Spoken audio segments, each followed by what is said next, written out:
ہوئے ہیں، آقا آپ کے در پہ آئے ہوئے ہیں۔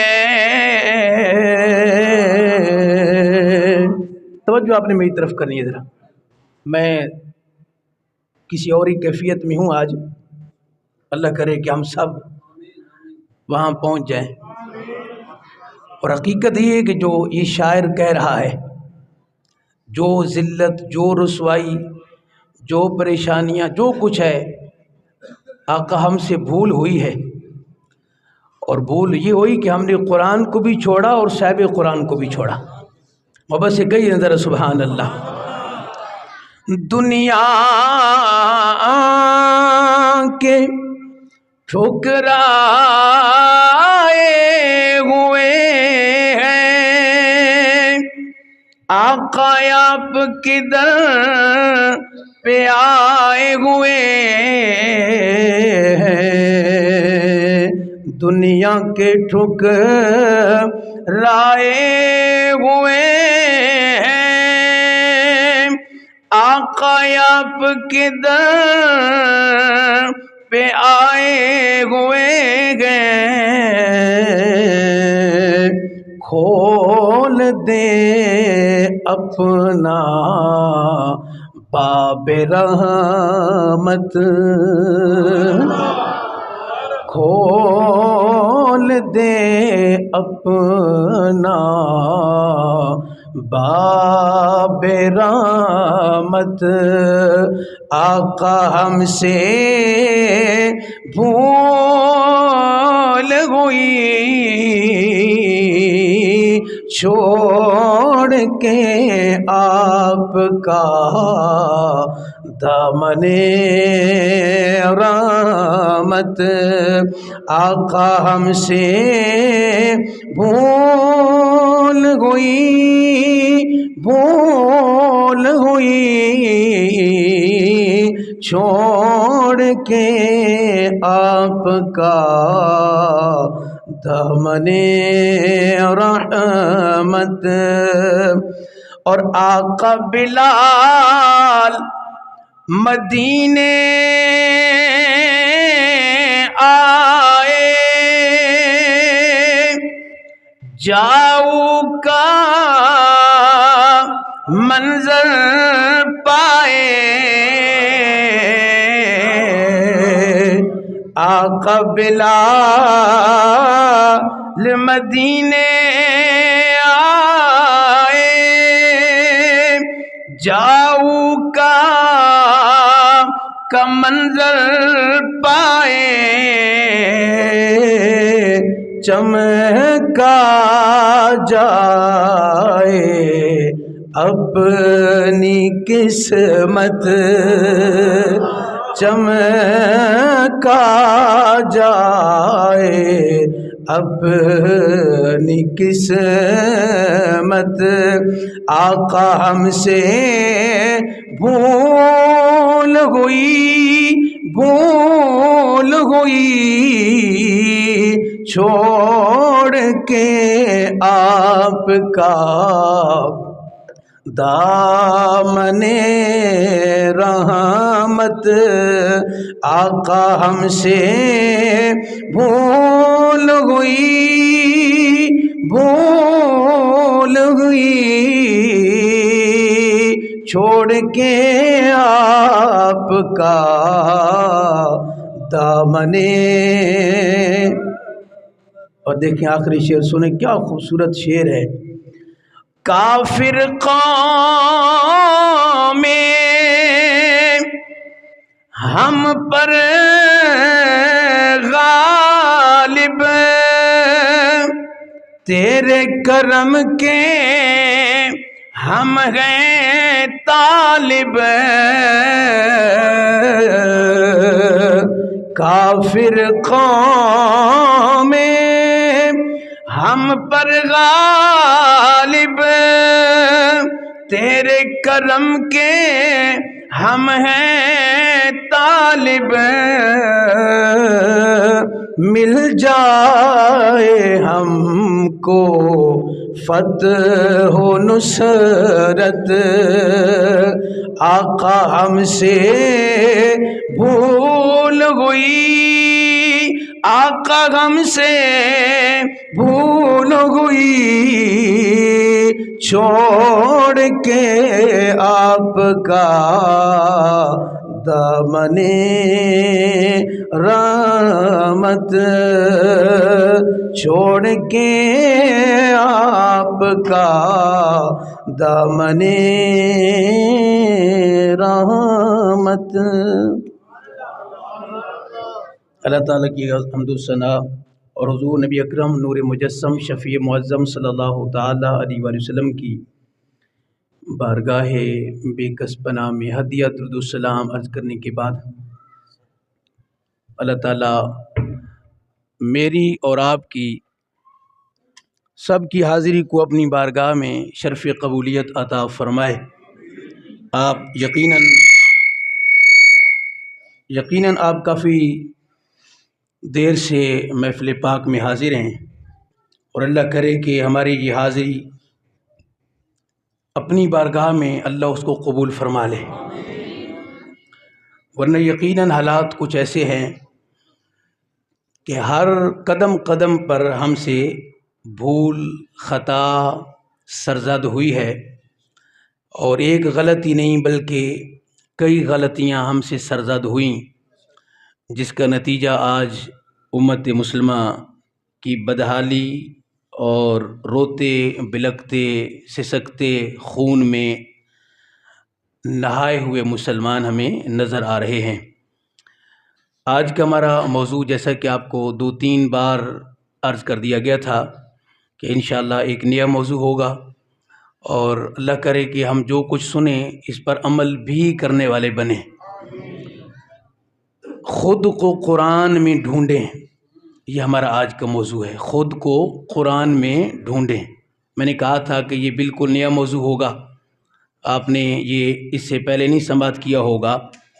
اس زاویہ سے، جس زاویہ سے میں عرض کرنا چاہ رہا ہوں، یقین جانیے آپ نے فجر کے دروس میں بھی شرکت کی، عشاء کے بعد کا جو ہمارا درس ہر روز جاری اور ساری ہے، اس کے اندر بھی آپ ایک تعداد ہے جو شرکت کر رہی ہے۔ آپ نے بالکل حاضر دماغ ہو کر بیٹھنا ہے۔ محفل ذرا لمبی ہو گئی ہے، میرے ذہن میں تھا کہ 9 بجے بیان شروع ہوگا، لیکن چلیں، ثناخوانی بھی انتہائی ضروری ہے، اور یہ جوہر ایمان ہے۔ اہل سنت و جماعت کے اس بات پر عقیدہ ہے، لیکن یہ ہمیشہ فرق یاد رکھیں کہ ایک نعت میرے مصطفیٰ کی وہ ہے جو کسی شاعر نے لکھی ہے، وہ پہلی صدی کا ہو یا دوسری کا ہو، یا وہ 15ویں صدی اور 14ویں صدی کا ہو۔ توجہ میری طرف، ایک نعت وہ ہے جو بشر نے لکھی ہے میرے مصطفیٰ کی، اور ایک نعت وہ ہے میرے مصطفیٰ کی جو اس قرآن کے اندر موجود ہے۔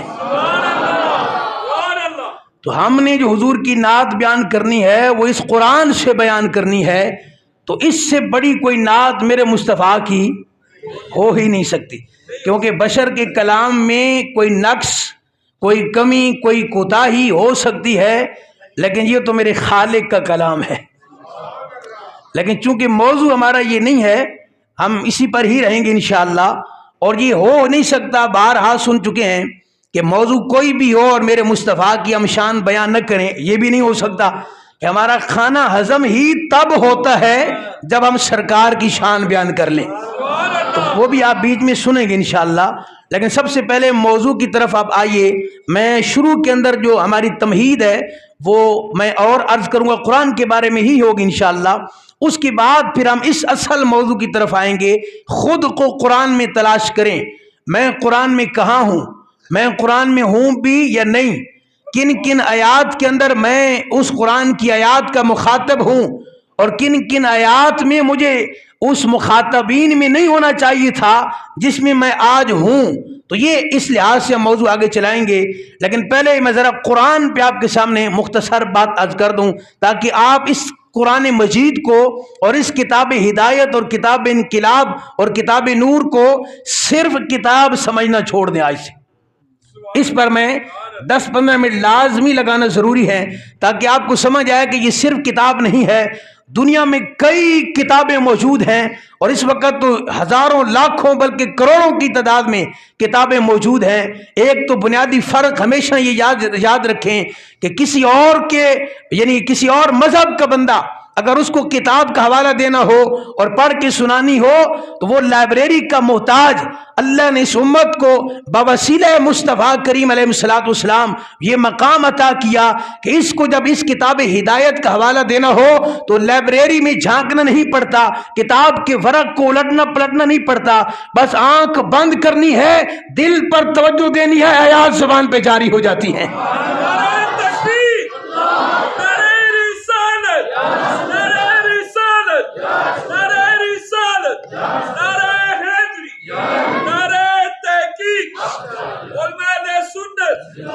تو یہ ہمیشہ ایک پہلا فرق یاد رکھیں کہ باقی لوگوں کی کتابیں لائبریریوں میں ہیں، باقی کا علم ان کی کتابوں میں ہے، باقیوں کا علم ان کے کمپیوٹر میں ہوگا۔ ہمارا علم اللہ کے فضل و کرم سے قرآن کی صورت میں اللہ نے دل میں بھی رکھا ہے، دماغ میں بھی رکھا ہے۔ اس لیے جیسے مطمئن ایک مسلمان نظر آتا ہے باوجود ہزاروں حالات کے، اتنا مطمئن آپ کو کافر نظر نہیں آئے گا، جبکہ ان کے پاس مال زیادہ، ان کے پاس فیسلٹیز زیادہ، ان کے حالات صحت کے، تعلیم کے، ہر شے کے زیادہ، لیکن چونکہ مسلمان کے دل اور سینہ کے اندر وہ قرآن رکھ دیا گیا ہے، اس لیے یہ قرآن مجید کی فضیلت ہے۔ اور بوسیلہ مصطفیٰ ہمیشہ یہ کہا کریں جب بھی کوئی شان بیان کرنی ہو، اس لیے کہ یہ بالاجماع علماء کا عقیدہ ہے کہ آج تک امت کو جو کچھ بھی ملا ہے بوسیلہ مصطفیٰ ملا ہے۔ محبت سے ذرا کہیے سبحان اللہ۔ میں نے اس دن بھی کہا کہ ہم وہ نہیں ہیں کہ جو کہیں کہ دیوار سامنے سے ہٹ میں سورج کا دیدار کروں تو دیوار درمیان سے ہٹے تو پھر سایہ کہاں رہے؟ دیوار درمیان میں ہے تو سایہ ہے۔ اگر مصطفیٰ درمیان میں ہے تو میں اور آپ ہیں۔ اگر سرکار ایک لمحے کے لیے درمیان سے ہٹ جائیں تو نہ کوئی عالم رہے نہ کوئی جاہل رہے، سب کے سب زمین بوس ہو جائیں۔ تو جو کچھ بھی امت کو ملا، یہ قرآن ملا، ایمان ملا، رحمان ملا، تو مصطفیٰ کے توسل سے ملا ہے۔ ہم حضور کے توسل کے بغیر کسی شان کے قائل نہیں ہیں۔ اب آئیے ذرا موضوع کی طرف۔ میں نے کہا کہ ہمارا یہ فرق ہے، ابھی چند دن پہلے کی ایک ویڈیو ہے، اگر آپ کہیں گے تو آپ کو قاری جمیل صاحب سینڈ کر دیں گے، آپ ضرور دیکھیے گا۔ ایک قرآن کیسی کتاب ہے، میں نے اس پہ عرض کرنے لگا ہوں، یہ صرف کتاب نہیں ہے، اور جو پڑھے لکھے احباب بیٹھے ہیں وہ قرآن کا مطالعہ کرنے والے ہیں، اللہ کرے سب ہم قرآن کا مطالعہ کرنے والے بن جائیں۔ اس کتاب کو میں نے کہا کہ صرف یہاں پہ لگانے والے نہ ہوں، اللہ کی عزت کی قسم ہے یہ کتاب وہ ہے کہ جو واقعتاً یہ کتاب صرف یہاں نہ ہو، حقیقت میں ہمارے دل کے اندر بھی ہو اور ہمارے دماغ کے اندر بھی ہو۔ وہ کہتا ہے کہ میں اسلام کے مخالف کتاب لکھ رہا تھا اور میں سمجھتا تھا کہ اسلام ایک جھوٹا ترین مذہب ہے معاذ اللہ، اور قرآن ایک زہریلا ہے۔ تو کہتے ہیں میں نے ساری کتابیں اٹھائیں اور اوپر جا کے میں نے جمع کر دی کتابیں، ایک جگہ پہ میں نے کتابوں کو رکھ دیا ایک شیلف کے اوپر۔ یہ کہنے والا کون؟ مسلمان نہیں۔ یہ کتاب کیسی ہے؟ کہتے ہیں کتاب اوپر ہے، اس کے اندر قرآن مجید بھی تھا۔ میں نے کتابیں جمع کر کے میں نے شیلف پہ رکھ دی، وہ ساری کتابیں نیچے گریں۔ جب نیچے گریں تو اس کے اندر ایک کتاب قرآن مجید بھی تھی، اور جب وہ قرآن کی کتاب، وہ قرآن مجید جب وہ نیچے گرا اور میں نے اس کو اٹھایا تو میرا ہاتھ جہاں پہ آیا اور جہاں وہ قرآن مجید کھلا ہوا تھا گرنے کے بعد، آیت وہ تھی کہ جب میں نے اس کو پڑھا جہاں میرا ہاتھ لگا ہوا تھا گرنے کے بعد کتاب ہدایت کا، تو آیت وہ تھی کہ میں پڑھتا گیا اور رونگٹے میرے کھڑے ہوئے کہ جس کی تلاش مجھے سالوں سے تھی آج کتاب نیچے گری ہے اور وہی آیت میرے سامنے آ گئی ہے۔ سبحان اللہ، محبت سے کہیے ذرا۔ کہتے میں نے کہا یہ تو مجھے تلاش تھی اور آج کتاب میرے سامنے آئی ہے، تو وہی آیت میرے سامنے آئی کہ یہ جو ہدایت ہے، تو بعض اوقات ایسا ہوتا ہے کہ آپ کی آنکھیں کھلی بھی ہوں لیکن آپ کا دل بند ہو تو لاکھوں ہدایتیں آپ کا کچھ نہیں کر سکتی، اس لیے کہ آپ کی آنکھ کھلی ہے، دل کی آنکھ بند ہے. وہ کہتا ہے جب سامنے یہ آیت آئی کہ جن کی دل کی آنکھیں بند ہیں انہیں ہدایت کیسے مل سکتی ہے؟ اگر ان کی آنکھیں کھلی بھی ہوں ظاہری، ہدایت تب ملے گی جب دل کی آنکھ بھی کھلے. تو کہتا ہے میں نے کہا یار یہ تو میرا مسئلہ تھا کہ ہدایت میرے سامنے تھی اور میں نے آنکھیں کھول کر دل کی آنکھ کو بند کیا ہوا تھا. کہتا ہے میں فوراً دائرہ اسلام میں آیا، پہلے اسلام کے خلاف کتاب لکھ رہا تھا. اس کتاب ہدایت کے پڑھنے کے بعد آج ہر جگہ جگہ پہ میں اسلام کا، قرآن کا اور صاحب قرآن کا دفاع کر رہا ہوں. مجھے بتائیے یہ کتاب اگر ہزاروں لاکھوں لوگوں کی ہدایت کا سبب بن سکتی ہے اور یہ کئی شدید ترین بغض اور حسد رکھنے والے کفار کے لیے ہدایت کا سما ہو سکتی ہے، تو آج مسلمانوں کے لیے ہدایت کا سما کیوں نہیں بن سکتی؟ اگر یہ کتاب ہدایت کئی لوگوں کی زندگیوں میں تبدیلی لا سکتی ہے تو آج مسلمانوں کی زندگیوں میں یہ کتاب تبدیلی کیوں نہیں لا سکتی؟ اگر یہ ہزاروں لوگ، لاکھوں لوگوں کو سیدھے راستے پر لا چکی ہے تو آج کے لوگوں کو راستہ کیوں نہیں دکھا سکتی؟ اگر یہ ہزاروں لاکھوں حق کے متلاشیوں کو حق کا راستہ دکھا سکتی ہے اور سیدھے راستے پر لا سکتی ہے تو پھر آج کے مسلمانوں کو یہ کتاب ہدایت اور کتاب نور سیدھے راستے پہ کیوں نہیں لا سکتی؟ میرا سوال آج کے مجمع میں، عظیم الشان رات میں اور عظیم الشان محفل میں بہترین اور اہم ترین پہلا سوال یہ ہے کہ یہ کتاب جب لاکھوں کی زندگیوں کو بدل چکی ہے اور اپنے ساتھ بغض اور حسد رکھنے والوں کی زندگیوں میں تبدیلی لا چکی ہے، کیا وجہ ہے کہ میری اور آپ کی زندگی نہیں بدل رہی؟ کیا وجہ ہے کہ آج قرآن ان لوگوں کو جو صحرا سے اٹھے تھے اور ان کو سپر پاور ان کے قدموں میں آ کے قرآن لا کے کھڑا کر دیتا ہے، آج کا مسلمان ذلیل و رسوا کیوں ہے؟ کیا آج کے مسلمان کو یہ قرآن عظمت نہیں دلا سکتی؟ آج کے مسلمان کو کیا قرآن عروج نہیں دے سکتی؟ تو دے سکتا ہے قرآن، لیکن بات یہ ہے کہ ہم نے قرآن کو سمجھ کر پڑھنا چھوڑ دیا. ہم نے قرآن کو صرف ختم پاک تک رکھا یا برکت حاصل کرنے کے لیے رکھا. خدا کے لیے آ جائیے اس کتاب ہدایت کی طرف. ایک جگہ قرآن مجید کے اندر یہ فرمان موجود ہے جس کو پڑھ کے انسان کی آنکھیں کھلی رہ جائیں. میری طرف توجہ کرنی ہے آپ نے. فَأَيْنَ تَذْهَبُونَ جب قرآن خطاب کرتا ہے تو کہتا ہے کہ تم کہاں جا رہے ہو؟ قرآن سے منہ موڑ کر جانے والوں اور قرآن کو پسے پشت ڈالنے والوں اور قرآن کی تعلیمات کو پسے پشت ڈال کر صرف زبانی قرآن پڑھنے والے، قرآن ان سے بھی خطاب کر رہا ہے. کیا اگر اس دور کے اندر جس دور میں یہ قرآن نازل ہوا، اگر عرب کے سارے پڑھے لکھے لوگ جو فصحاء بھی تھے، بلغاء بھی تھے اور انتہائی فصیح و بلیغ اور جس مقام پہ وہ فصاحت و بلاغت کے مقام پر فائز تھے، اگر قرآن ان کو عاجز کر دے تو آپ کی دلوں کو قرآن عاجز کیوں نہیں کر رہا؟ اگر وہاں قرآن کا مطالعہ فرمائیں، آپ کو پتہ چلے کہ جب قرآن کی تلاوت کی جاتی ہے، رب کا قرآن خود اعلان کرتا ہے کہ انسان کا جو دل ہے، پتھر دل بھی ہو تو قرآن میں وہ اللہ نے تاثیر رکھی ہے، وہ اعجاز رکھا کہ پتھر دل بھی قرآن سنتا جائے تو موم ہوتا جائے گا. آپ نے قرآن بار بار سنا فجر کی نماز میں کہ لو انزلنا هذا القرآن على جبل لرأيته خاشعا، اگر یہ قرآن پہاڑوں پر نازل ہوتا تو پہاڑ تم دیکھتے ریزہ ریزہ ہو جاتا اور پاش پاش ہو جاتا. میری طرف توجہ تمام اب نے رکھنی ہے.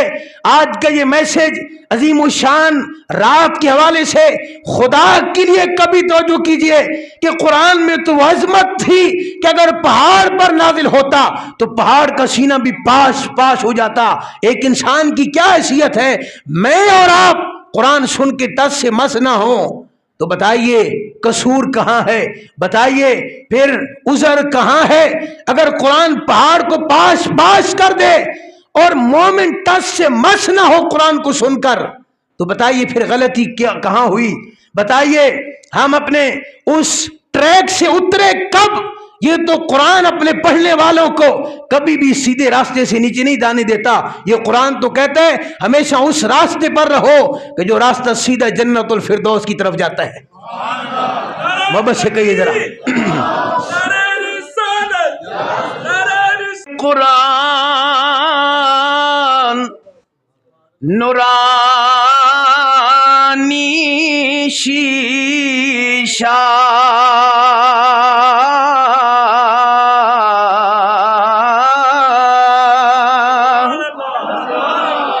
ابھی ہمارا یہ موضوع آگے چلتا ہے تو پھر میں عرض کرتا ہوں کہ ہم نے تو صرف کتاب سمجھا تھا، یہ تو کتاب ہدایت، یہ کچھ اور ہی ہے. ذرا محبت سے سارے کہیے نا سبحان اللہ. اے قرآن نورانی شیشہ تے سدھا راہ دکھاوے، جو پڑھے تے عمل کماوے، او سدھا جنت جاوے.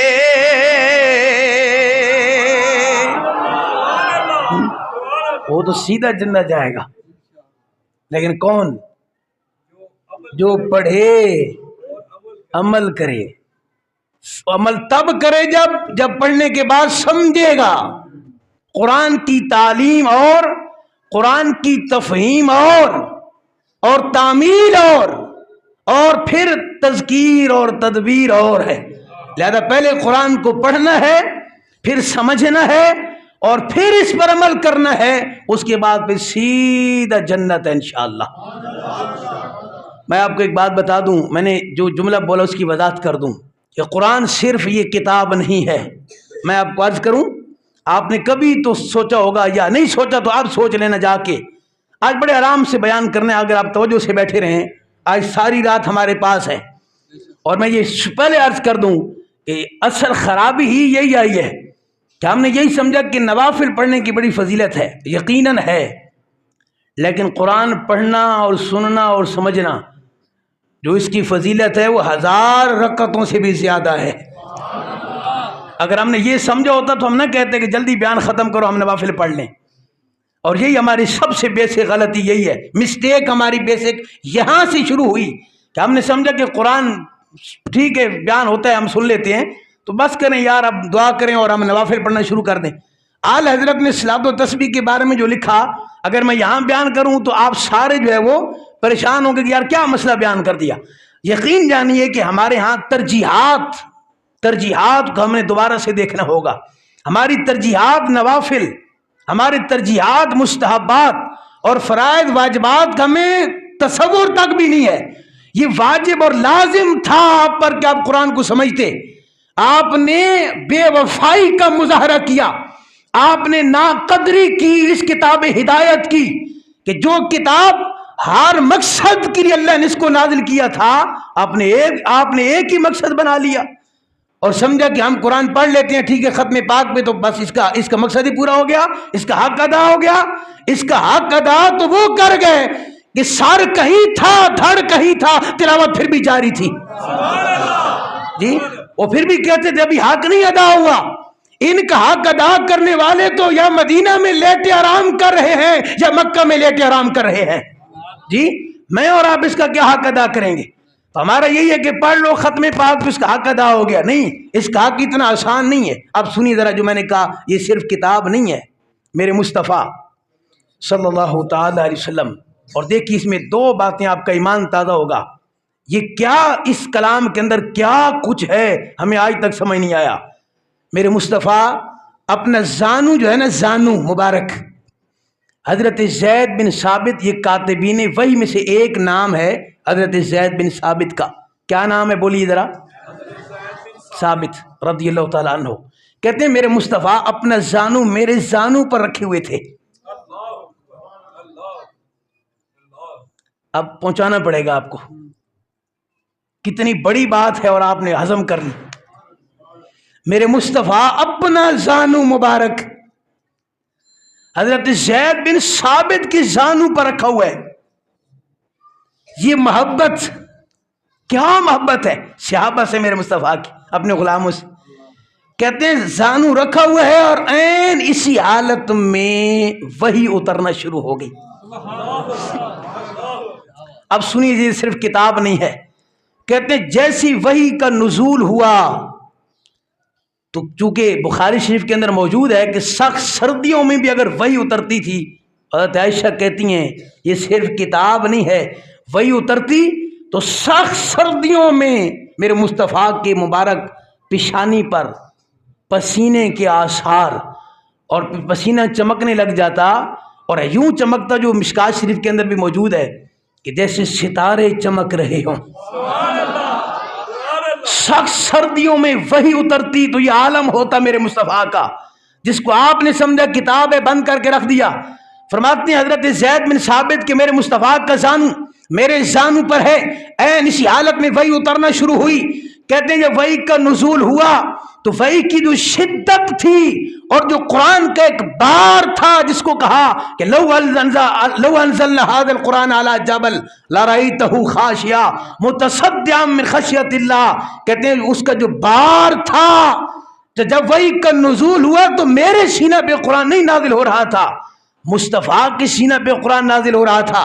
صرف مصطفیٰ کا زانو میرے زانو پر تھا، اور کہتے ہیں مجھے اتنی درد ہوا اور تکلیف ہوئی کہ میں نے کہا کہ آج میری پنڈلی ٹوٹ جائے گی اس درد سے اور اس شدت سے. وحی کی جو شدت تھی قرآن نازل کرنے میں، چونکہ وہ ایک حکمت ہے، مصطفیٰ کی سینہ پر قرآن نازل ہوا. اب کہتے ہیں میرے سینہ پہ نہیں نازل ہو رہا تھا، صرف مصطفیٰ کا زانو تھا، اور شدت اتنی تھی کہ میری چیخ نکل جاتی اور میری پنڈلی ٹوٹ جاتی اس شدت سے. کہتے ہیں مجھے درد اور تکلیف ہوئی. آپ اندازہ کیجئے کہ یہ وہ قرآن مجید جب مصطفیٰ کے سینہ اقدس میں نازل ہو گیا، سرکار نے اس کی تلاوت فرما لی. ایک طرف یہ کہ پہاڑ پر نازل ہو تو ریزہ ریزہ ہو جائے، ایک طرف یہ کہ سرکار پر وحی کا نزول ہو تو آپ کے سردیوں میں آپ کو پسینہ مبارک آئے، جسم پہ کپ کپی طاری ہو، صحیح بخاری اور مسلم کے اندر موجود ہے. اور ایک طرف یہ کہ آج 10 سال کا بچہ قرآن پڑھتا ہے، وہ الحمد سے لے کے والناس تک پڑھ لیتا ہے. کبھی تو آپ سوال قائم کیجئے نا کہ ایک طرف کہتے ہیں قرآن نازل پہاڑ پر ہو تو ریزہ ریزہ، ایک طرف خود مصطفیٰ کریم علیہ الصلوۃ والسلام اور وحی کے بعد قرآن کے نزول کے بعد آپ کی یہ کیفیت ہوتی، تو یہ 10 سال کا بچہ کیسے پڑھ لیتا ہے؟ آج 7 سال کا بچہ کیسے پڑھ لیتا ہے؟ علماء فرماتے ہیں وجہ یہ ہے کہ قرآن سینہ اقدس پر نازل ہو رہا تھا، لیکن جب سرکار نے اس کی تلاوت کر لی اور حضور کی مبارک دہن سے آپ کی زبان سے یہ تلاوت ہو گیا تو اب یہ جمال ہی جمال بن گیا ہے.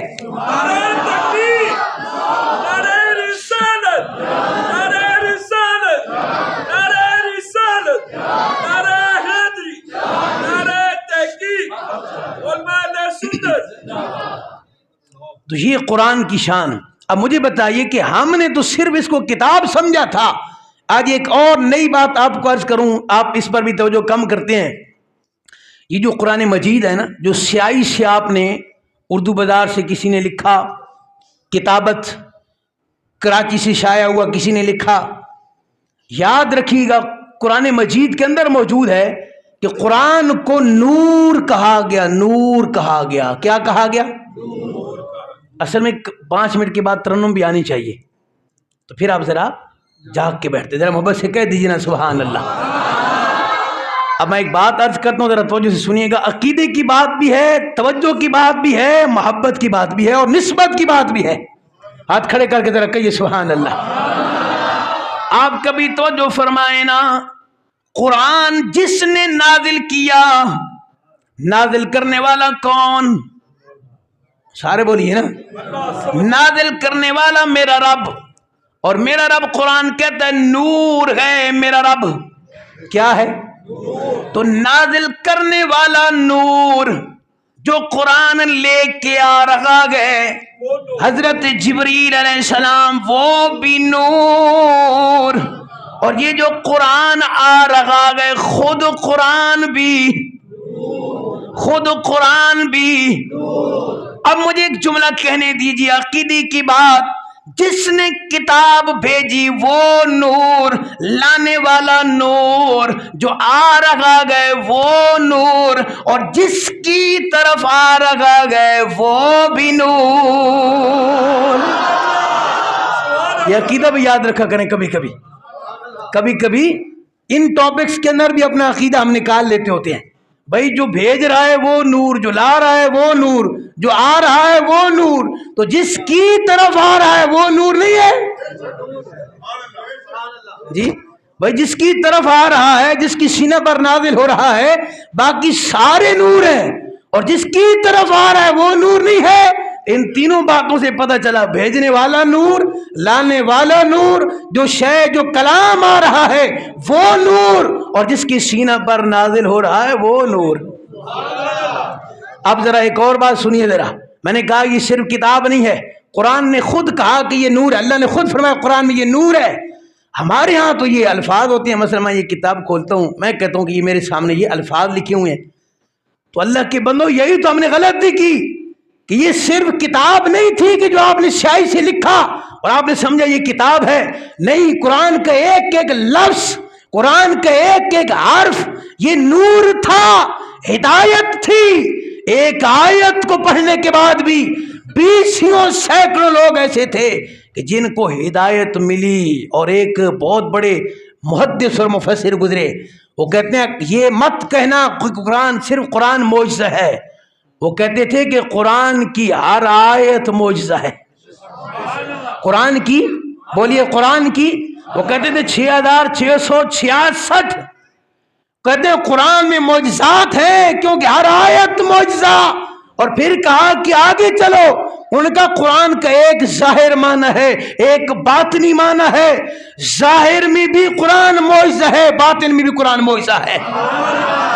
ہم نے سمجھا کہ یہ اردو بازار سے شائع ہوا تو یہ کتاب ہے، نہیں، صرف کتابی صورت میں آپ کے سامنے ہے، الفاظ کے پردوں میں چھپا ہوا رب کا نور ہے، جو ایک بار اس کو پڑھے گا قرآن ہدایت دے کے چھوڑے گا انشاءاللہ۔ ہم نے سمجھا کہ صرف کتاب ہے۔ اس کے الفاظ میں اب کیا لفظ یہاں پہ بولوں، احتیاط بہت لازم ہوتی ہے، اور ہمارے صوفیاء نے بہت کچھ لکھا ہے کہ الفاظ کے پردوں میں اللہ نے کیا بھیجا ہے۔ کبھی آپ تصور تو کریں، میں نے اس دن کہا جس پہ ہماری پوری عشاء کے بعد کیفیت بنی صاحب کی، اور یہ حقیقت میں بتا رہا ہوں کہ یہ کوئی جس کو دہرانے کی ضرورت نہیں ہے، خدا کے لیے یہ جو کتاب نور ہے، آپ قبر میں جائیں گے لگ پتہ جائے گا آپ کو، جو قرآن سے دور ہیں، جنہوں نے کبھی قرآن کو کھول کے نہیں پڑھا، لیکن جو قرآن کو پڑھنے والے ہیں اور قرآن کو سمجھنے والے ہیں اور صبح و شام قرآن کی تلاوت کرنے والے ہیں، جب قبر میں جائے گا تو قرآن اس کے دائیں سائیڈ پر قرآن ہوگا۔ قبر میں ماں نہیں، باپ نہیں، قبر میں کوئی دوست رشتہ دار نہیں، رب کعبہ کی قسم ہے جہاں کوئی نہیں وہاں قرآن بھی ہے، صاحب قرآن بھی ہے۔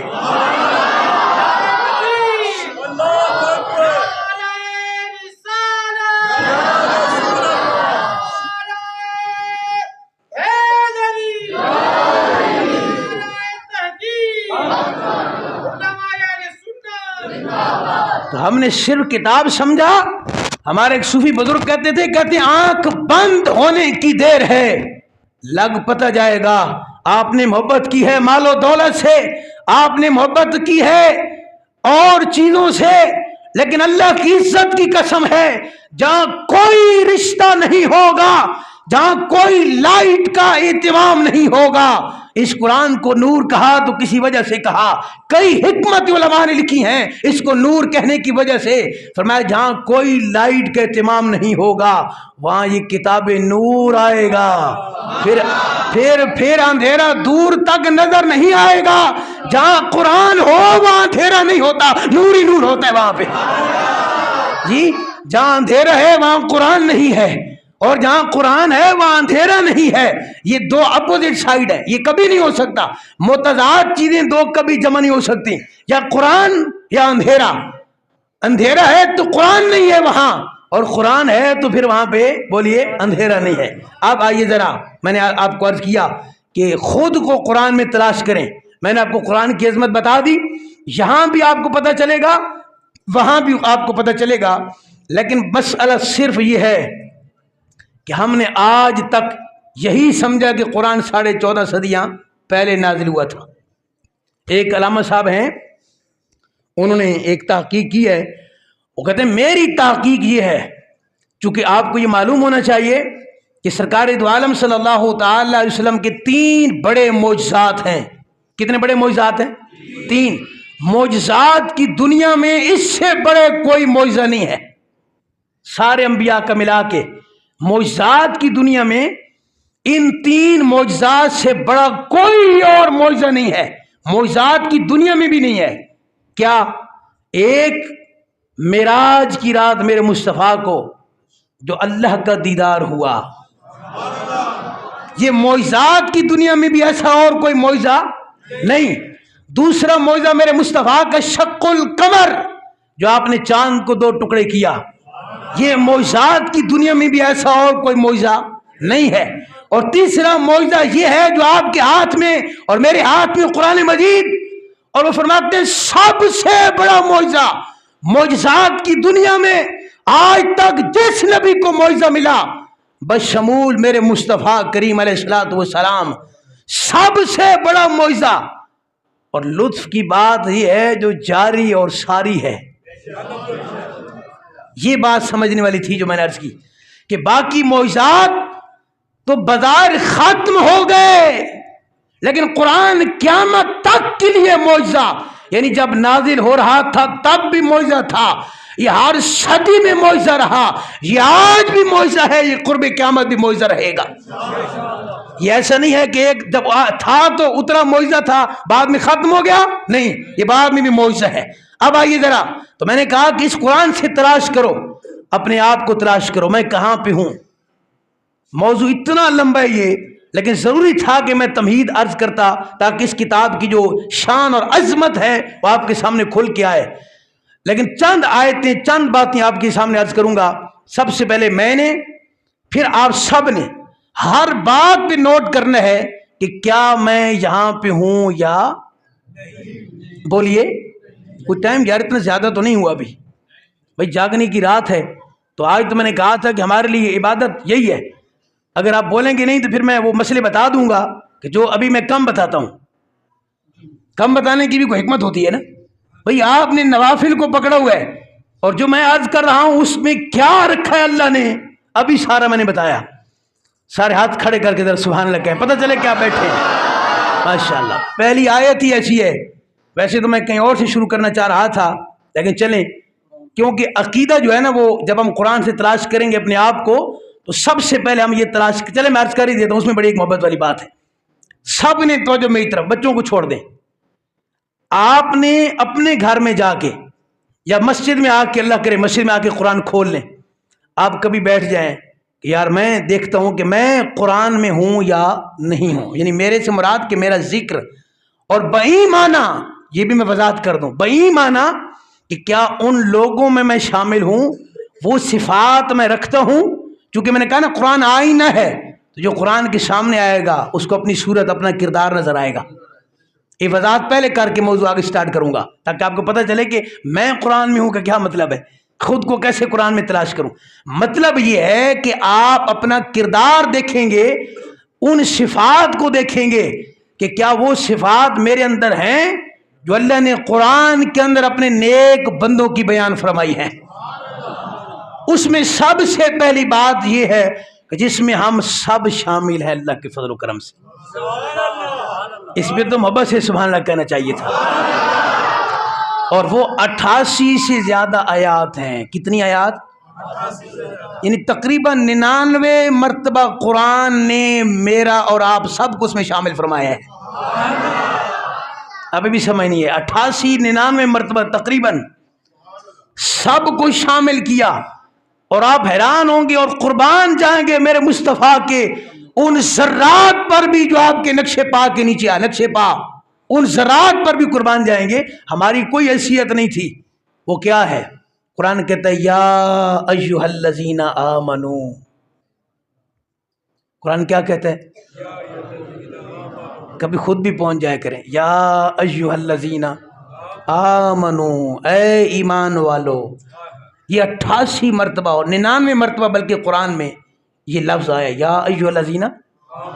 اور حضرت عبداللہ ابن عباس کا سنیے گا تو آپ کے دل کانپ جائیں گے اور کہیں گے شکر ہے مولا کہ تو نے اپنے پاک محبوب کا ہمیں امتی بنایا.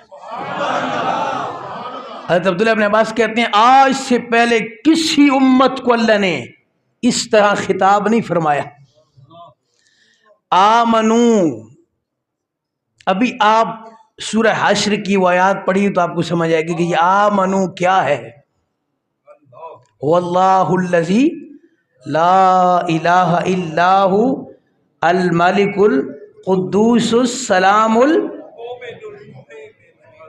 یہ مؤمن جو قرآن میں آیا ہے جی، یہ جو مؤمن قرآن میں آیا تو مؤمن کون؟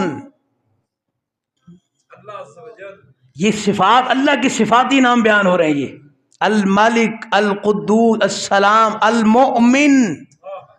تو حضرت عبداللہ ابن عباس کہتے ہیں کہ جو اللہ کا صفاتی نام تھا اس نام سے دیکھیں یا ایھا الذین آمنو. اللہ اکبر، اللہ اکبر. اے ایمان والو، تو اپنا نام رب کا صفاتی مؤمن، اور آپ کو بھی کہا جاتا ہے مؤمن. فرمائیے بوسیلہ مصطفیٰ کریم علیہ الصلوۃ والسلام آپ سے پہلے کسی نبی کی امت کو اس انداز میں نہیں بلایا یا ندا دی جیسے سرکار کی امتیوں کو ندا دی ہے.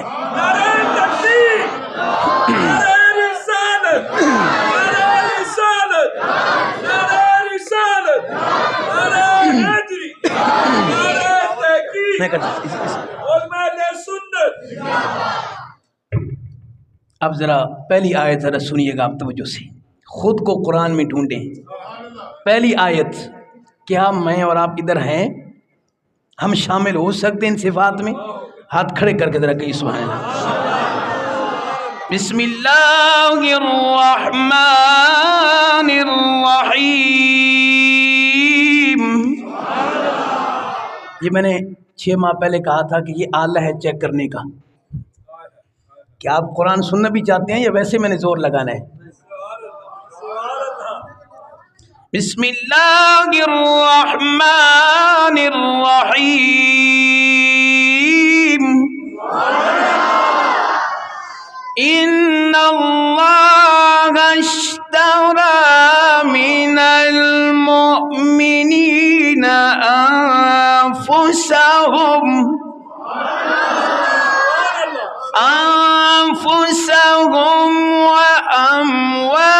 واموالهم بان لهم الجنہ.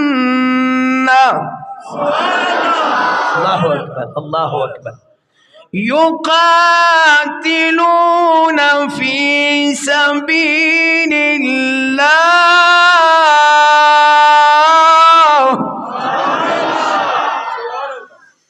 فیقتلون ویقتلون.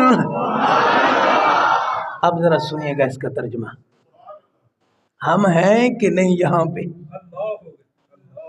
ترجمہ سننے سے پہلے میں نے اس دن بھی کہا اگر کسی آیت بھی میں نے آیتیں کافی پڑھنی ہے، اگر کسی آیت میں آپ کو لگے کہ ہم ان لوگوں میں شامل ہیں تو اسی وقت سجدے میں گر جائیے. جی اسی وقت سجدے میں گر کے کہیں یا اللہ تیرا شکر ہے کہ میں ان لوگوں میں شامل ہوں، اگرچہ پیچھے ہی صحیح سہیل بھائی، اگرچہ آخری صف میں ہی صحیح، شامل تو ہے نا اس صف میں. قرآن نے کیا کہا؟ فرمایا کہ ان اللہ اشتری من المؤمنین انفسهم واموالهم بان لهم الجنہ. فرمایا کہ بے شک اللہ نے مسلمانوں سے ان کی جانیں اور ان کے مال اس بدلے میں خرید لیے کہ ان کے لیے جنت ہے. بات کھولوں گا تو لطف آئے گا انشاءاللہ. صوفیاء فرماتے ہیں کبھی تو توجہ کریں، کبھی تو توجہ کریں کہ یار خریدار تو بہت ہیں، یہاں خریدار کون ہے؟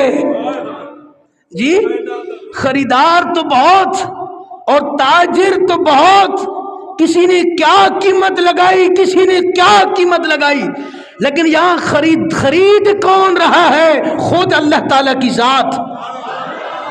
فرمایا کہ جب رب نے خریدا مال اور جان کے بدلے میں، تو اللہ نے اس کے بدلے میں جنت عطا کی، اور ان خریدار میں رب تو شامل ہی رہا۔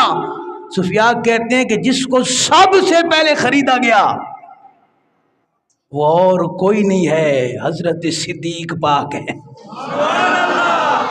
میں کسی کو کوئلوں پہ لٹایا، وہ حضرت بلال تھے کہ جن کو کہا ان اللہ اشترى من المؤمنین انفسهم واموالهم بان لهم الجنہ، تو بلال نے جان تو دی، انگاروں پہ ہر مصیبت کو برداشت کیا۔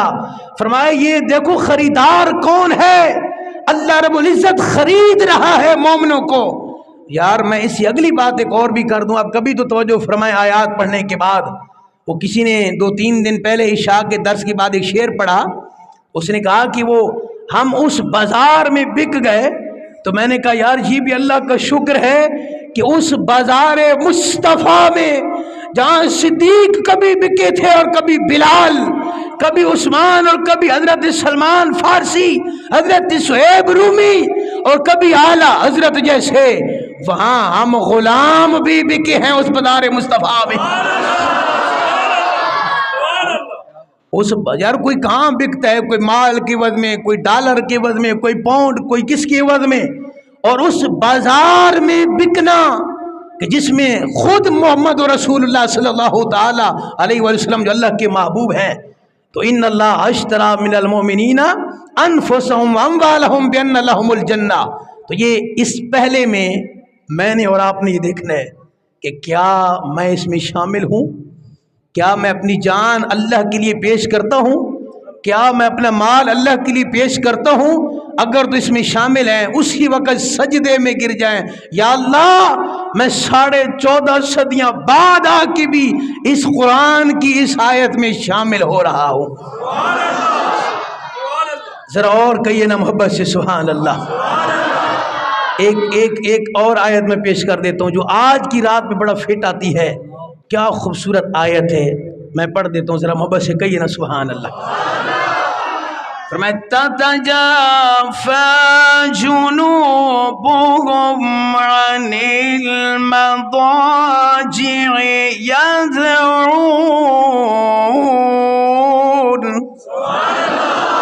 يدعون ربهم خوفا وطمعا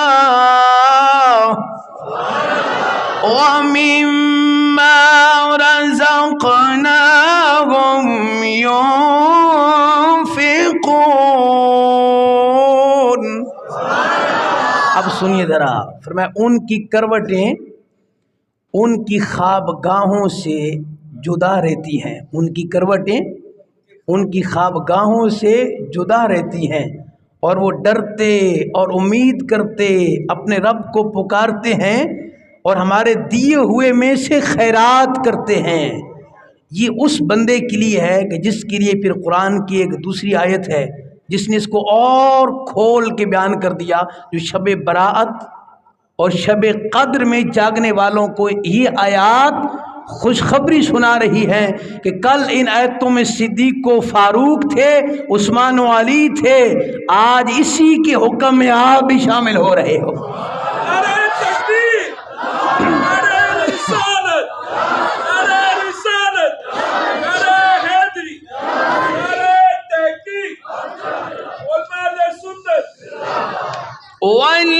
وَالَّذِينَ يَبِيتُونَ لِرَبِّهِمْ سُجَّدًا وَقِيَامًا۔ یہ وہ لوگ ہیں کہ ان کی رات گزرتی ہے کیسے؟ یبیتون لربہم سجدا وقیاما، یا رات کو سجدہ کر رہے ہیں یا قیام کرتے ہوئے اپنی رات گزار رہے ہیں۔ مجھے بتائیے، یہ موضوع سمجھ ابھی شروع ہے، خود کو قرآن میں ڈھونڈیں، خود کو قرآن میں تلاش کریں. کیا ہم ان میں شامل ہیں جو 5 وقت کی نماز پڑھتے تھے؟ کیا ہم سجدہ کرنے والوں میں شامل؟ کیا ہم قیام کرنے والوں میں شامل؟ کیا ہم رکوع کرنے والوں میں شامل ہیں؟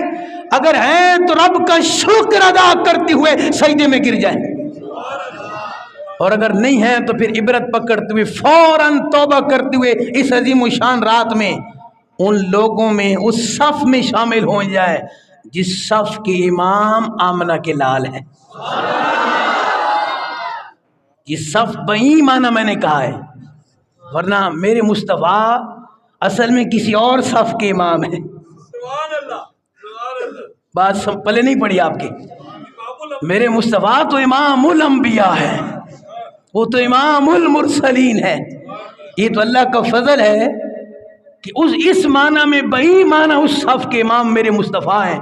اس صف کے آخر میں ہم بھی لڑکھڑا کے کسی طرح کھڑے ہیں جس صف میں پہلا امتی میرے مصطفیٰ کا صدیق پاک ہو. پہلا امتی صدیق. میں جہاں پہ میاں صاحب کا شعر بھی پڑھ دیتا ہوں، آپ کا ذوق بھی سلامت رہے. والذین یبیتون لربہم سجدا وقیاما، جن کی رات گزرتی ہے قیام میں، یا کچھ وہ کہ جو بستر پر آرام کر کے نیند کرتے ہوئے آرام کر رہے ہیں، اور کچھ وہ ہیں جو اللہ کا ذکر کر کے آرام پا رہے ہیں. یہ صوفیاء کا جملہ ہے، آپ کو سمجھ نہیں آیا؟ کہا کچھ نیند کر کے بستر پر لیٹ کے آرام اور سکون پا رہے ہیں. خوش قسمت وہ ہیں جو بیٹھے ہیں، جاگ کر بیٹھے ہیں، لیکن اللہ اور اس کے حبیب کا ذکر سنتے ہوئے آرام بھی پا رہے ہیں، سکون بھی پا رہے ہیں. یہ سب فرماتے ہیں رات پوے تے بے دردانو او نیندر سکھ دی آوے.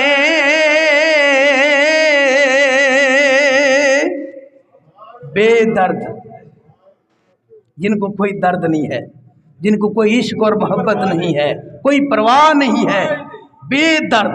تو بے دردانو اور نیندر سکھ دیا وے تے درد مندانو اور تانگ سجن دی تے ستیاں آن جگاوے. وہ کہتے ہیں آرام کر رہے تھے، کوئی بزرگ تھا وہ آرام ہی کرنے لگ گیا نا عاشق، ابھی بستر پر لیٹا ہی تھا، فوراً یار کی یاد آئی تو ستیاں آن جگاوے. اس نے کہا آپ آرام کر رہے ہو؟ آج بھی اللہ کے بندو آرام کرنے کی رات ہے جی، آج بھی نیند کرنے کی رات ہے. آپ کو آرام ملتا ہوگا نیند سے، لیکن اس شاخ کو آرام ملتا ہے مصطفیٰ کا، اس کے خدا کا ذکر کرنے سے. میں نے 2 آیتیں ابھی پیش کی ہیں. خدا کے لیے خود کو تلاش کریں قرآن میں. کیا آپ اس صف میں شامل ہیں جی؟ کیا آپ اس صف میں شامل ہیں یا نہیں ہیں؟ ہیں تو اللہ کا شکر ادا کریں، نہیں ہیں تو پلٹ آئیے، آ جائیے واپس. ہم نے جو تحریک شروع کر رکھی ہے، تحریک رجوع الی القرآن، تحریک رجوع الی القرآن، خدا کے لیے رجوع کریے اس کتاب کی طرف. اگر یہ کتاب سخت ترین دشمن کو، جو جان کا دشمن تھا، اشارہ دے رہا ہوں، اگر یہ کتاب اس کو وہاں لے آئے جی، اس کو وہاں لے آئے کہ پہلے کہے کہ میں تو چھوڑوں گا نہیں ان کو، آج تلوار ہاتھ میں ہے. اور یہ قرآن وہ کتاب ایک مثال ہی کافی ہے کہ جو ہاتھ میں تلوار لے کے پھر رہا ہو اور کہے کہ مجھے نظر آ جائیں تو معاذاللہ میں سر تن سے جدا کر دوں گا. یہ کتاب وہ ہے کہ پھر ان کو اس مقام پہ بھی لے کے آئی کہ سرکار نے پھر فرمایا کہ میرے بعد کوئی نبی ہوتا تو عمر ہوتا.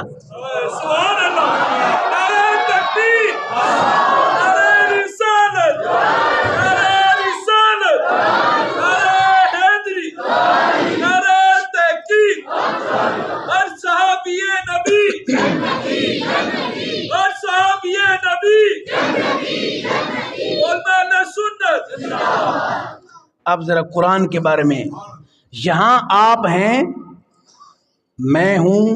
اب توجہ کیجیے گا ذرا، ایک اور آیت پڑھنے لگوں اور ہے بھی قرآن کے بارے میں. اب آپ نے دیکھنا ہے، میں نے بھی دیکھنا ہے کہ ہم ہیں یا نہیں ہیں. سبحان اللہ کہہ دیجیے محبت سے ذرا. ان الذین یتلون کتاب اللہ،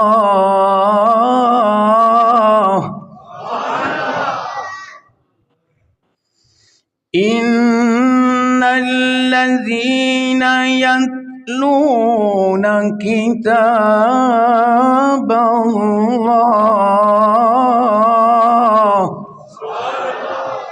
وَأَقَامُوا الصَّلَاةَ وَأَنفَقُوا مِمَّا رَزَقْنَاهُمْ سِرًّا وَعَلَانِيَةً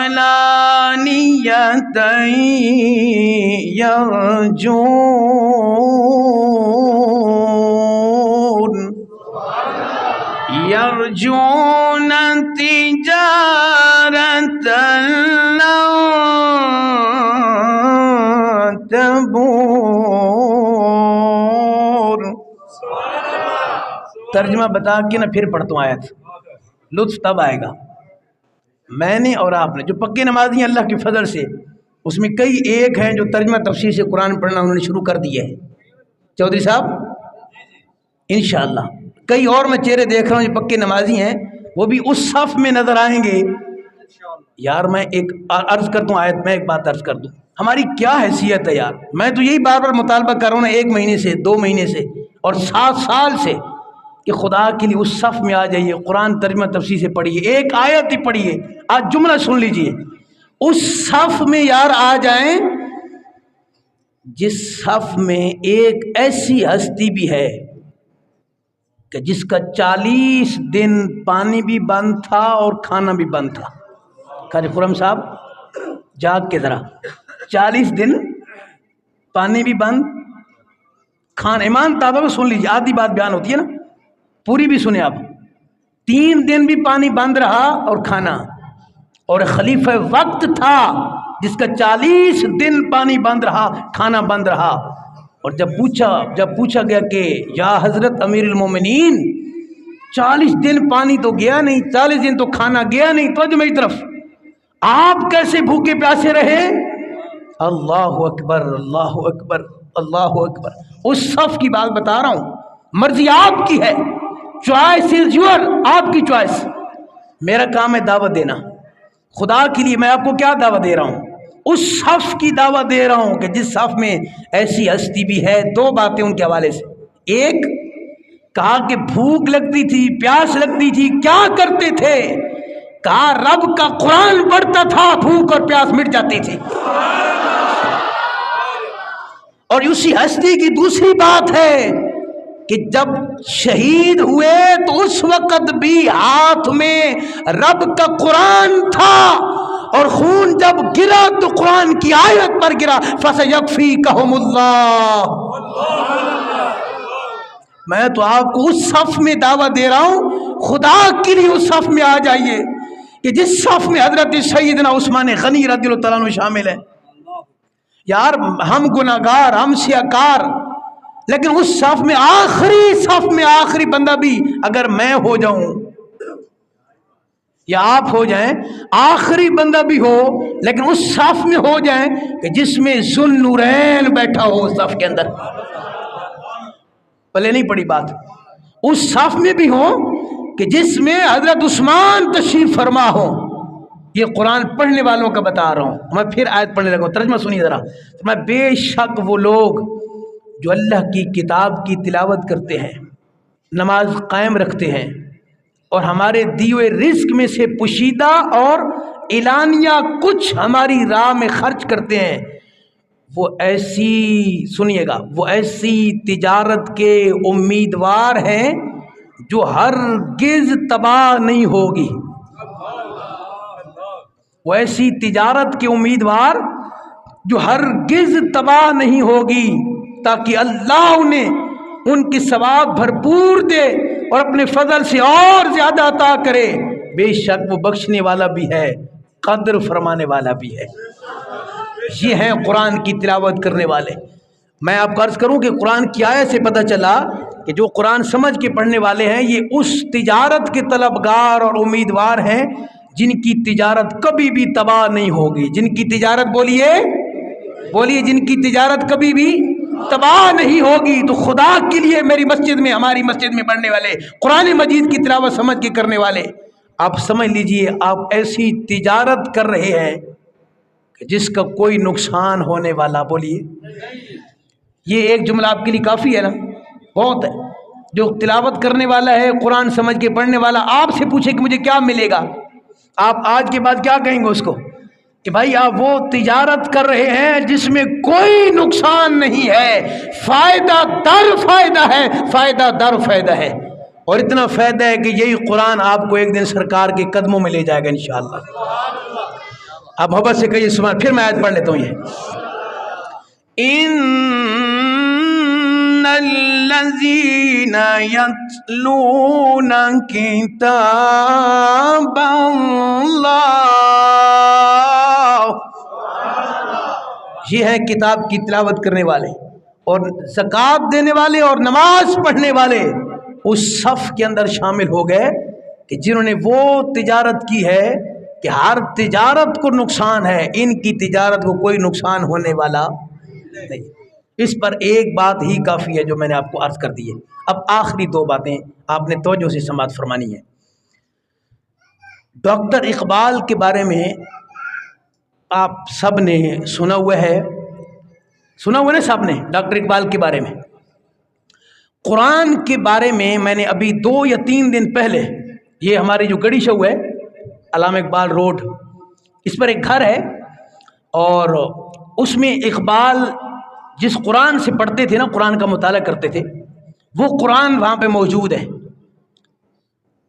اس وقت علی بخش اقبال کے ساتھ، ان کے نوکر خادم ان کے ساتھ ہوتے تھے، اور اقبال کا جو قرآن ہے وہ آج بھی آپ دیکھیں گے، میں نے دیکھا نہیں ہے لیکن پڑھا ہے اس کے بارے میں، تو وہ یوں ہے کہ جیسے کوئی چیز گیلی ہو جائے اور پھر آپ اس کے ورق سکھاتے ہیں نا، تو لازم بات ہے کبھی بھی اس حالت میں دوبارہ نہیں آتے۔ ورق دیکھ کے آپ کو پتہ چلے گا کہ یہ ورق پہلے گیلے تھے۔ تو وہ میں پڑھتے اب اقبال کی ٹاپک پر بھی کیا بات کریں، پہلی زندگی ان کی اور ہے، بعد کی زندگی ان کی اور ہے۔ ہم صرف بات کریں قرآن پر کہ اقبال نے جو کچھ حاصل کیا ہے بعد کے اندر، آخر کے اندر، وہ قرآن سے حاصل کیا۔ تو علی بخش بتاتے ہیں کہ ہر روز قرآن جب بھی ڈاکٹر اقبال پڑھتے تھے، پڑھنے کے بعد ہمیں دھوپ میں وہ قرآن رکھنا پڑتا تھا۔ کیا کہا؟ دھوپ میں وہ قرآن سکھانا پڑتا تھا۔ کیوں؟ کہ کبھی ایسا نہیں ہوا کہ اقبال نے قرآن پڑھا ہو اور ان کی آنکھوں سے آنسو کا دریا رواں دواں نہ ہو۔ کہتے ڈیلی وہ علی بخش قرآن کہتے میں رکھتا دھوپ میں، اس کو سکھاتا، پھر اقبال قرآن کی تلاوت کرتے اور پھر ان کے آنسو قرآن کی آیتیں پڑھتے ہوئے آنسو بہتے۔ تو کیا مجھے بتائیے کہ ہماری بھی کبھی یہ کیفیت ہوئی ہے؟ یہ تیسری مثال دے رہا ہوں، خود کو قرآن میں تلاش کرو۔ قرآن تو کہتا ہے کہ مومنین وہ ہیں کہ جب قرآن کی آیتیں تلاوت کی جاتی ہیں فزادتہم ایمانا، ان کا ایمان بڑھ جاتا ہے۔ تو کیا میرا اور آپ کبھی کبھی ایمان بڑھا ہے قرآن سن کے؟ کیا میرا اور آپ کبھی کبھی آنسو جاری ہوئے قرآن کا مطالعہ کرتے ہوئے؟ کیا کبھی ہمارے دل کی کیفیت بدلی ہے؟ اگر نہیں بدلی تو سمجھ آئیے یہ کوئی تو مسئلہ ہے۔ اگر بدل گئی ہے حالت، کبھی قرآن سن کے، کبھی پڑھتے ہوئے، کبھی طاری ہو گئی، دل کی دنیا تبدیل ہو گئی، آنکھوں میں آنسو آ گئے خوف خدا سے، تو سمجھ جائیے کہ آپ ایمان والے ہیں، آپ اس صف میں شامل ہیں کہ جس صف میں حضرت فاروق اعظم رضی اللہ تعالیٰ عنہ بیٹھے ہیں، تشریف فرمائیں۔ صحابہ کہتے ہیں آپ جب قرآن پڑھتے تھے سیدنا فاروق اعظم رضی اللہ تعالیٰ عنہ، ایک تو آپ کی شورا میں کوئی ایسا بندہ نہیں تھا جو حافظ قرآن نہ ہو یا عالم دین نہ ہو۔ یہ بھی ایک سن لیجیے، آپ چیلنج آپ کو، آپ کتابیں اٹھائیے، سیدنا فاروق اعظم کی شورا میں وہی بندہ، اور گورنر بھی وہی بندہ ہوتا تھا جو حافظ قرآن بھی ہوتا تھا یا عالم دین ہوتا تھا. یہ آپ کا قانون تھا. اور آپ جب خود مصلی امامت پہ آتے تھے سیدنا فاروق اعظم رضی اللہ تعالیٰ عنہ، تو آپ کی ہچکیاں بن جاتی قرآن پڑھتے ہوئے، اور جس کی آواز آخری صف تک آتی تھی سیدنا فاروق اعظم کے رونے کی آواز قرآن پڑھتے ہوئے. تو میں نے کہا جو قرآن پاس کر دے پہاڑوں کو، اگر وہ میں قرآن سن کے ٹس سے مس نہیں ہو رہا تو مجھے اپنے ایمان کی فکر کرنی چاہیے. مجھے سوچنا چاہیے کہ میں کہاں پر کھڑا ہوں. جی میں آخری 2 باتیں آپ کو عرض کیا، ایک بڑی پتے کی اور بڑی پیاری بات آپ کو عرض کر دوں. دیکھیں جب صوفیاء بھی یقین جانی بات کرتے ہیں نا، وہ کیا بات کرتے ہیں؟ وہ کہتے ہیں اپنے دلوں کو نا 3 جگہوں پر اپنے دلوں کو سہیل بھائی تلاش کریں. اگر نہیں ہے، اب سن لیجئے، نہیں ہے تو پھر کچھ اور ہے. بھائی صاحب 3 جگہ پہ اپنے دل کو تلاش کریں. یہ آپ کے لیے ایک سمجھ لیں کہ پیمانہ دیا، کچھ بھی آپ کہہ لیں، آپ کو ایک طریقہ بتا رہا ہوں، یہ صوفیاء نے دیے.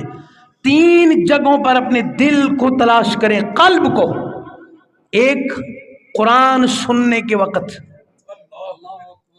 نمبر 2 ذکر کرتے ہوئے جو بھی ہم نے کرنا ہے، تیسرا تنہائی کے اوقات میں.